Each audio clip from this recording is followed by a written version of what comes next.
नमस्कार, daily home cooking फूडमध्ये आपलं स्वागत आहे. आज आम्ही सफेद वाटाणा बटाट्याची भाजी बनवणार आहोत.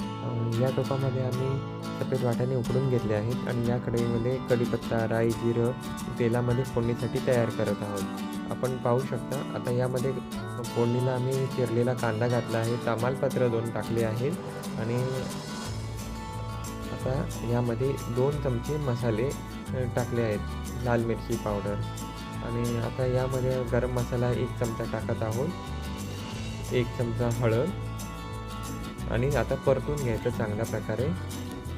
आता वाटप जे आम्ही अगोदरच बनवून ठेवलं होतं ना, ते वाटप 1 वाटी टाकायचं आहे आणि चांगलं असं परतून घ्यायचं आहे या फोडणीमध्ये, जेणेकरून चांगली अशी टेस्ट येईल. आपण पाहू शकता कशा प्रकारे हे ढवळलं जात आहे कढईमध्ये आणि छान प्रकारे ढवळायचं आहे. हे वाटप थोडंसं अजून ॲड केलं आहे आणि चांगल्या प्रकारे आता हे ढवळत आहोत, जेणेकरून चांगलं असं चव येईल वाटाण्याच्या भाजीला, सफेद वाटाण्याच्या भाजीला.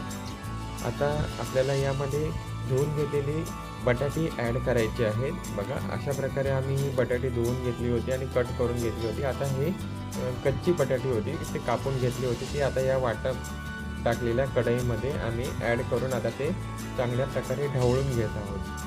आता हे ढवळून घेऊन झालेले आहेत. आता यामध्ये शिजवलेले म्हणजे उकडून घेतलेले हे सफेद वाटाणे ॲड करायचे आणि त्याच टोपात पाणी टाकायचं आणि ते पाणी ह्या वाटाण्यांमध्ये टाकायचं आहे.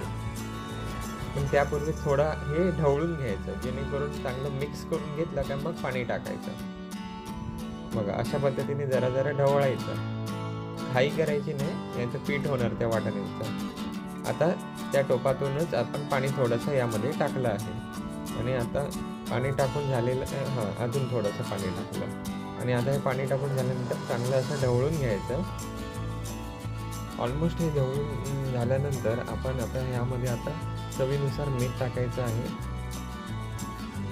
चवीनुसार मीठ टाकत आहोत आणि मीठ टाकून झाल्यानंतर झाकण ठेवून आम्ही 10 मिनिटासाठी हे झाकून ठेवलं आहे. 10 मिनिटे झालेली आहेत. आता झाकण काढून पाहूया. वाव, खूप चांगली अशी तर्री आलेली आहे, उकळीसुद्धा या भाजीला आलेली आहे, आपण पाहू शकता. आणि आता हे ढवळून घ्यायची मस्त प्रकारे, जी ढवळायची आता ही भाजी, जेणेकरून मीठ पण जे टाकलं होतं ना ते पण आता चांगलं भाजीला लागलं असेल. ढवळल्यावर अजून चांगलं लागेल. आणि आता ही बशीमध्ये काढून घेत आहोत ही भाजी. बशीमध्ये काढून घेतल्यानंतर या वरती आपल्याला धुवून घेतलेली कोथिंबीर कट करून टाकायची आहे, जेणेकरून अजून चांगला फ्लेवर येईल. बघा अशा प्रकारे आम्ही आता ही धुवून घेतलेली कोथिंबीर आहे ती या भाजीवरती आम्ही टाकली आहे, शिवरली आहे. ही जर रेसिपी तुम्हाला आवडली असेल ना तर नक्की ही घरी करून पहा. या व्हिडिओला लाईक करा, शेअर करा, सबस्क्राईब करा. धन्यवाद.